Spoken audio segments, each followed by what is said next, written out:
Assalamualaikum warahmatullahi wabarakatuh mbokk ñu leen di ziar waat ñaar liñ jam ci Gasa TV tey la lundi 10 février 2025 ñëw ci xibaar yi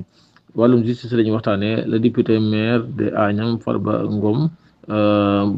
l'a dit aujourd'hui avec des avocats pour recevoir la convocation des pôles judiciaires financiers ñu ne ki nga xamante ne mooy Farba Ngom nag tey jii demoon na fële ca DIC nga xamante ne ñii di pôle judiciaire financier ñoom ñoo ko convoqué nga xam ne ñoom dañ ko jébbal waa DIC moom nag jëli woon na ko àndoon nag ay avocat am ñoom maître Doudou Ndoye ak ñooñu la àndaloon maître Doudou Ndoye nag moom mi nga xam ne ki nga xam ne mooy Farba Ngom war naa wuyu ji alxames ji ñu jëm fële ca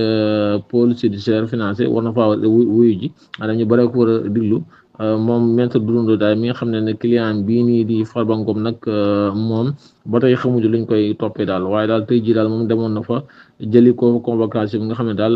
alxames bii ñu jëm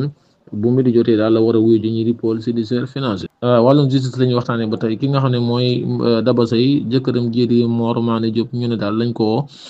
koo garde à vue gannaaw bu nga xamante ne doon na défendre ki nga xamante ne mooy Daba Seye ginnaaw bu nga xamante ne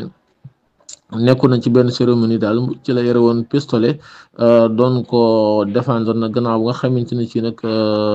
ñii di yoon jàpp nañ ko dañ ko mujj def garde à vue moom Mor Mané Diop di jëkkër ci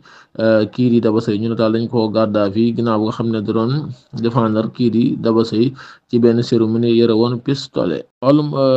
tukki wu jaarul yoon la ñuy waxtaane ñu ne immigration irrégulière ñu ne daal 8 passeurs yoo xamante ne ci daal jàpp nañ leen ak